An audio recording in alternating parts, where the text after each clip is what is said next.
There's a bit of a thing here in Sanur when you find yourself with maybe not much to do, a bit bored, the afternoons that are rolling on, it's pretty quiet outside, and you've got a beautiful day like this.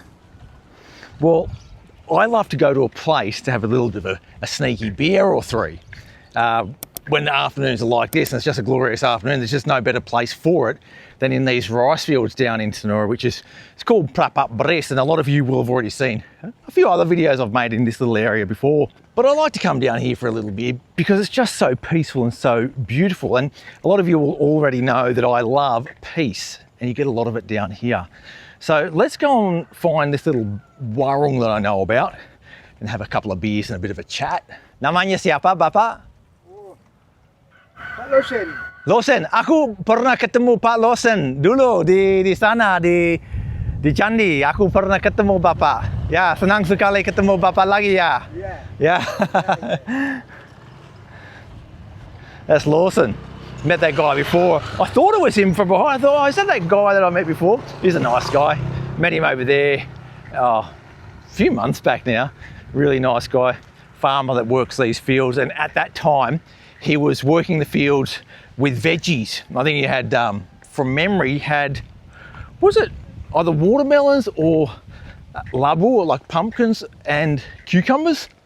Definitely cucumbers was in there somewhere. A lot of those vine type veggies seem to work well on these rice fields when they give the field a rest and don't let the rice grow. They put in a few veggies. There are a few little houses in these rice fields as well. That one's a newer one there. That wasn't there when I first came. But the bar, I keep calling bar because I've got beer on the mind. The warung that I go to is down here on the left. It's called Warung Charik, and I'll show you what it's like. The thing about today is that the weather is just beautiful. We're in the wet season at the moment, and we've had a lot of rain this season, but it's been on and off. You've had these periods of hot weather and then periods of wet weather. Today is a dry day. It's a dry day with a lot of wind, and I know that down at these rice fields, it's beautiful to come down here when there's a breeze because it just sweeps straight across the tops of those rice fields, and it's usually a little bit cooler. You don't kind of get that when you're in those built up areas. You don't get the breeze that you get out here in this stunning rice field. Sorry, Pak. Yeah, it's like an interesting little spot for a warung. I hope it's open. It might not be. We'll see. Oh, it is. It's open. I can see someone in there having a bit of a drink as well. Look at this place. So there's the rice fields there. Look at that. Straight in there. Beautiful, eh? Sorry, Bu. This is one of these places where you go and get it out of the fridge yourself and you add it all up and tell the lady at the end how many beers you've had. Buat konten dan bahagia. Okay, these guys got arak here. Look at this one. Yeah. I always get offered arak when the guys are drinking it. Okay, there's one slocky, yeah? One slocky, one shot. Here we go. Oh, God. Oh, manis. Oh, tapi panas.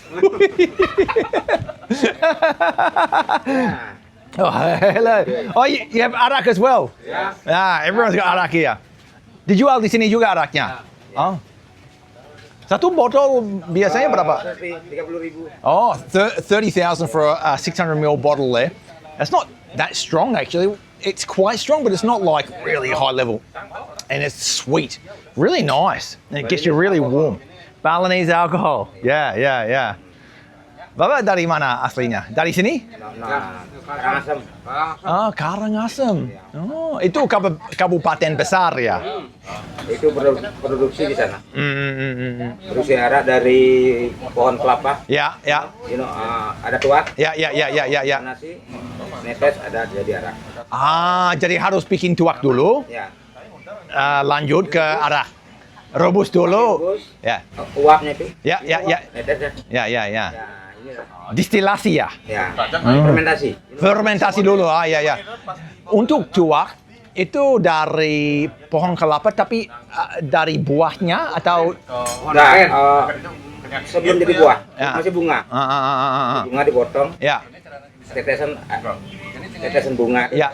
Jadi tuak. Oh, dan harus tambah gula atau? Tanpa gula.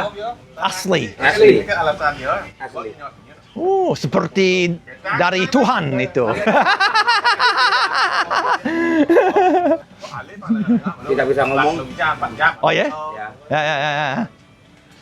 Oh, tidak bisa ngomong. Tapi bisa dengar. Nah, Nggak bisa dengar juga. Oh. Tapi ada bahasa di Bali ada bahasa untuk oh, ada kayak gini. Oh. Bayar ya, Bu. Berapa satu bir kecil ya? 30. Oh, uang kecil nggak ada. Makasih, Bu. Makasih. Ya, mari ya. Yeah. Look at this beautiful spot. This is a real deal local warung. It's the real deal. The ones that you remember from maybe 40 years ago when you'd be stuck in the middle of a rice field and getting a nasi goreng, and you might get a beer or you might get a hot tea or something like that. That's exactly what that sort of place is. It's from the old days. It's not filled with people like yourself. It's filled with locals. And of course, foreigners do go there occasionally. Of course they do. But it is a local warung, local prices. So a nasi goreng there, I think it was either 10 or 15,000. My small beer costs 30,000, which is not as cheap as it can be in some places, but yeah, big deal. You can get a 600ml bottle of arak for 30,000. You can get other dishes there as well that the lady will cook up for you or make for you. Like you can get tipat there. So if you ask for tipat. Now there's no English spoken there, but that's not a big deal because it gives you an opportunity to practice some of your language skills, like beer. Yeah, same word in Indonesian as it is in English.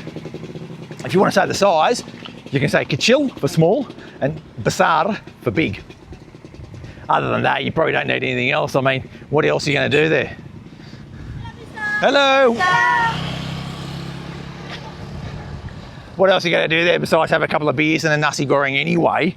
I mean, as long as you got those down pat, I mean, you're going to be pretty happy there, I reckon. And to be honest, it's one of those sort of slow places anywhere where it doesn't really matter if you can't really communicate so much. You just have to sort of like do a bit of sign language and you'll probably get what you want anyway. You know, one of those really relaxed places where this just doesn't really matter, you know. Hello. We've got a lot of hellos today. Oh, another hello. Dari mana kalian? Dari Sesetan. Sesetan. Ngapain di sini? Duduk. Duduk, nongkrong. Rokok, minum teh gelas.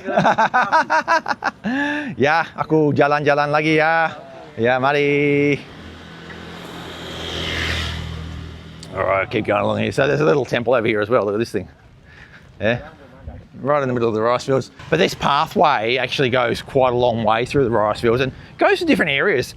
This is not a road, this is just a footpath that motorbikes can go on. One of those sort of dual use type of things. And then over there's a little sort of cafe thing, and then there's another cafe over in that sort of direction as well. There's a couple of them around here on the sides of the rice fields. Then if you keep going like straight across from here, there is a little jogging track. Well, they call it a jogging track. I mean, I've jogged there before and it's not entirely pleasant, but most people go there and walk. Hello. So I might actually go over there first, have a look at that jogging track. I haven't been there for a long time. Last time I went across there, there had been a little bit more construction going on in the middle of the rice fields, which was a little bit sad. I mean, I've had a little bit more clarification on the rice field situation here. So all this land, all this rice field is what they call zona hijau. So it's a green zone, can't be built on. You can buy and sell it and trade it, but you're not really supposed to build on it. And you won't get permission to build on it unless you can get it converted into the yellow zone. What happens though is that people just build on it anyway. So there's nothing stopping someone from just buying it and just building a building. And then once it's already built, sort of asking for forgiveness, you know. And oh, look at that little picnic in the rice field in front of the Buxall cart. Yeah, so that's what happens. Now, it's all a matter of whether the government will tell you to tear that down and restore the rice fields or not. And they're very reluctant to do that to the local Balinese people. Very reluctant because they're the regional people, you know. It's a great part of the world here. This just feels so relaxing. That breeze just blowing across the rice fields just is glorious. even though it's quite warm and I'm sweating buckets, that breeze just brings it down a notch. And it's just so peaceful. People are really pleasant, like really nice. You feel like you're right out of the tourist zone, even though you're really close to it, to be honest. It's not hard to get here either. I mean, you can ride a bicycle here from the centre of Sanur really easily. All right, so go down this little jogging track down here. There's a couple of Warungs down here as well, which I haven't tried before, but the reason I haven't tried them is because they're always closed. But if they're open, they're probably worth trying as well. Oh, a bit of fishing. Munching, yeah. I'm not sure you're probably going to get too much in there, but I guess that comes from that. There's a big irrigation canal. Well, it's not irrigation, but like a big canal there. And I'm sure there's some fish in there. They wouldn't be doing it otherwise. Well, this place is open. Menkembar. Kembar means twin in Indonesian. That's your sort of outlook when you're at this place. I'm sure, yeah, they've got like nasi goreng, mie goreng, babi bumbu Bali. Pretty standard Warung food there. Again, full of locals. Brilliant little place. And that's the little view at the back of their Warung. How good is that, eh? Love it down here. So last time I was down here, the last few times I've been down this running track, it's a dead end at the end. It doesn't go through to another area. That might have changed now. I wouldn't be surprised if it has. We'll have a look. All that there, most of those buildings there weren't there last time I was here, which is a little bit sad. I mean, the writing's on the wall with this place. I know the government's trying pretty hard to stop the development of it, but not hard enough because the development is sort of going ahead. You can't see this being the same in 5-10 years time for sure. It sort of brings me back to the point that I was making a couple of videos ago about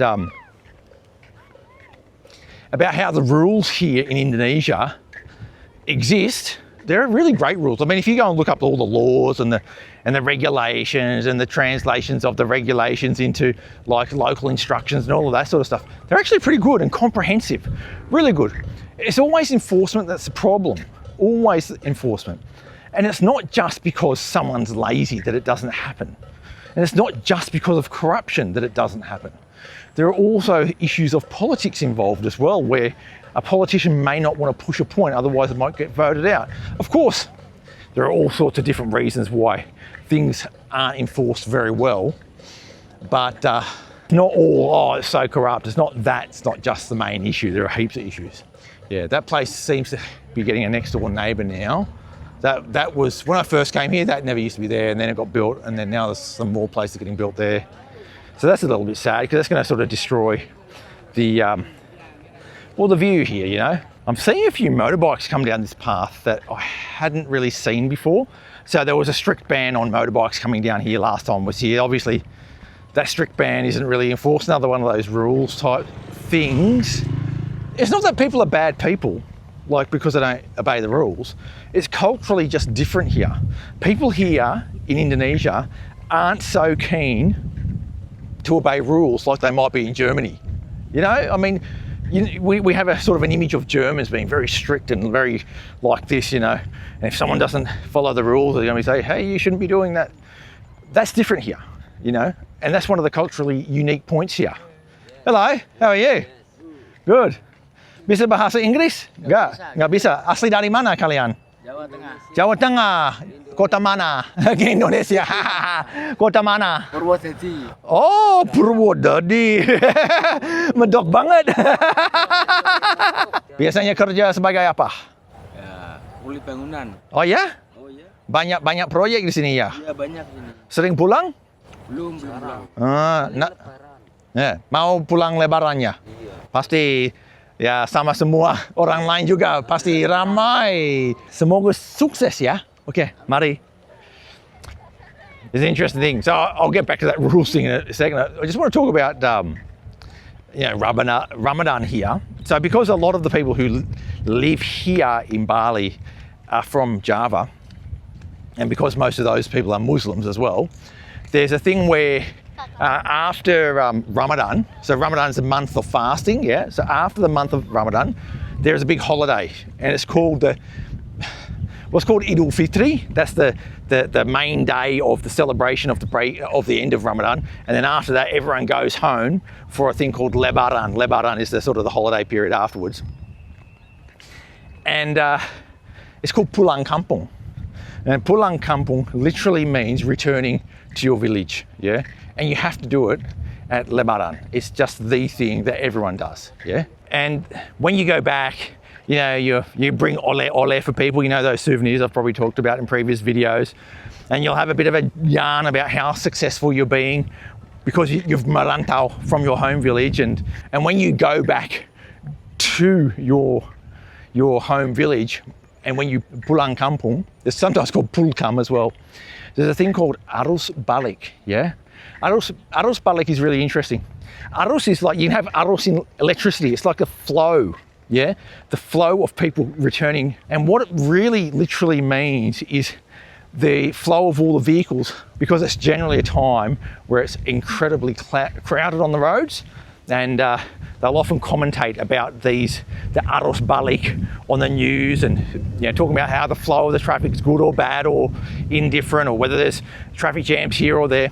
In recent years, they've been handling that really well, a lot better than in the past, and they've been sort of turning the freeways into one-way expressways, so you can only go one way along the freeway at particular times. That is a monumental thing that happens every year here in Indonesia. We don't see too much of it here in Bali, but if you're building a house, for example, you'll be keenly aware there may not be any progress on your build during that period because everyone's gone home. They may even go home sort of during Ramadan as well. Sometimes they go home early and you might not see them for a month. Sometimes they don't come back at all. You know, you have to go and find new builders. I'll just circle back to that rule thing that I was talking about. And the reason why I'm banging on about it is because there are a few people in the comments in previous videos sort of wondering, hang on, this is ridiculous. What do you mean you just live in a lawless society? People just do whatever they want? Well, no, it's not like that.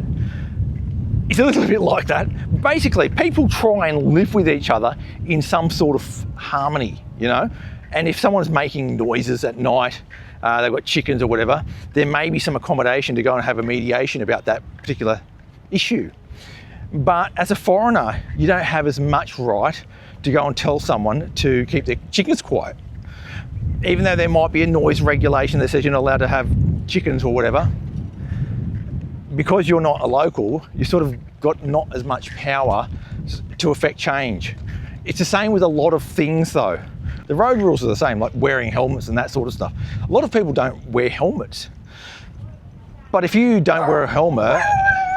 Oh, hello. What are you doing? You're a little aggressive one. If you don't wear a helmet and you get caught by the police, you're going to get in trouble, aren't you? And you probably get in more trouble if you're a foreigner than you would if you're a local. If you don't wear a helmet and you crash and you die, people probably won't have much sympathy for you. They probably won't. They'll say, well, why weren't you wearing a helmet? Oh, this is all new for me. This looks old, and it might be. There's been a couple of years since I've been down here. This has been extended. Well, that's nice to know that that's been extended through the rice fields a little bit more. Oh, that's really nice. Beautiful. Like, honestly, it's a beautiful part of the world here. Really. You know, I often talk about these little quirks in Indonesia, but it all boils down to culture at the end of the day. And one of the things that happens when you live in a place like Australia or Europe, and you've got your own little community and you've grown up there and you know how things work and you know what the social norms are, and you know you might get into a fight if you say this and you do that, or you might have the police knocking on your door if you do this or do that. Because Indonesia is a really different country with totally different values and totally different norms, and a totally different culture, and the culture does vary by island, you might find you applying your own sort of values, your own cultural norms on society here in Indonesia, and it just doesn't really work that way. And that's why I think there's some culture shock. It's not necessarily, oh, I had to go and use a squat toilet culture shock. That for me is not culture shock. That just means you don't like taking a crap in a squat toilet. I mean, that's what that is. Real culture shock is this uneasiness about the way things are done in a place. And it happens so often. I still have a bit of uneasiness about cultural things here. You do get used to it as time goes by, and especially as you start to understand it, you understand the character of the people and the way that they like to do things. And the other thing that really overrides all of this is that This is their country. This is the people of Indonesia's country. They will behave and run it as they see fit. And we're merely guests here. And I'm okay with that. I'm totally okay with it. You know, some people get uncomfortable with the way things are done, but you know, if you get too uncomfortable, it can be very frustrating and not a pleasant place to live in. And you could end up like one of those grumpy old men that you see occasionally here in Bali. Don't be one of those people. All right, looks like this path comes to an end here. Although I can see a guy with a gerobak over there on a road, so it must go through. I'll just ask. Ini jalan tembus? Iya, jalan tembus. Ya, makasih. Tembus ya. Okay, tembus. I don't even know what it means, like literally the translation, but I use it to mean a through road. You know, does it go through to the other side, which this does. Little track down here, down by the little irrigation canal or creek or whatever you want to call it. I can hear some dangdut music playing at the moment. And you'll know if you've watched some of my videos, what dangdut is very specific to Indonesia. I've never been down here before. Oh, this is some little factory or something. Yeah, dangdut is an interesting one. It's got a particular beat to it. And when you hear that beat, it's like... When you hear that, you know you've got dangdut going. It doesn't have to have that specific instrument, which is like a drum type instrument, but it generally does. Most of that's done electronically now these days as well. But it's classically Indonesian. It has Indian roots, and the way people sing is crazy. I'm going to turn left here. I think that's where I'm going to go. All right, let's have a look. Thing is, today I haven't got my phone with me, so I've got absolutely no idea where I am. But I'm okay with that. It's okay to get a little bit lost. Pretty rural down here. Look at this banana plantation, and I think that's all they've really grown in there except for weeds. Yeah, there's mainly bananas in there. That's pretty cool. I wouldn't be surprised if I have been down here before at some point. Well, these guys are going down a dirt road. I wonder where that one goes. I actually know where I am. And I was just walking along a road, which I've actually ridden my motorbike along quite a few times. But when you're on foot, sometimes you just get a different perspective of the world. So when you see things that you don't like or you don't think is right, and you're in someone else's country, it's sometimes hard to keep your mouth shut. But you sort of have to. And that's really difficult. You've got to try and adapt into a country and adapt to things that you don't sort of hold as core values. That's really challenging. And I often have this sort of internal battle myself. Do I compromise on what I believe in because I'm in a different country with different values and different beliefs? Or do I stick up for what I really believe in and somehow have friction every day of my life in a place like Bali? I've actually mellowed a lot on a lot of this stuff over the years. I mean, I've been here for what, 15 years now. So I've sort of mellowed a lot in the way that I view things. I mean, you come in very idealistic when you come to a place like Indonesia, and after a while you start to sort of feel you might still believe what you still believe, but you're a bit more accepting of other people's views of the world, and it's not so black and white. Just going to nick up here to this little rice field here. This is a tiny little rice field, sort of been built out a little bit, and there's a little cafe over there. I have been there before and done a video on it. It's called Margor, and we're going to go there now and just I don't know, have a bite to eat maybe, or a little drink. I'm not sure what I want. I'll have a look. The sun's getting lower in the sky now, and you get that really nice yellow glow across the rice fields. The breeze is still just beautiful. And it's a great day for a walk in the rice field. This is classic me when I live here in Sanur. Yeah, this is exactly what I want to do. Cruise through the rice field when I've got nothing else to do. This is daily life for me. I guess it depends where you live. I mean, if you're down at the beach, you're down at the beach a lot more often than I am. If you're sort of close to the rice field, you're probably more often over here. So this is a scene here. They're currently going through a bit of, they're going to extend it apparently, but that's the view from the balcony over here at Margor. It's just nice, you know, just a really nice spot. Great for a little bit of bite to eat. Like, it is a warung, but it's a little bit more upmarket than a real local warung, even though it is mainly locals that come here. Do a decent coffee as well. Any time of day, 9 till 9 they're open. So I prefer to come here either really early in the day or a bit later in the day. That's my preference. I absolutely love this place. That coffee I've just had there, hot cappuccino, it's actually much better than it was the last time I was here. Maybe because I came here the first time when it was pretty new, and maybe they've sort of refined their technique a little bit.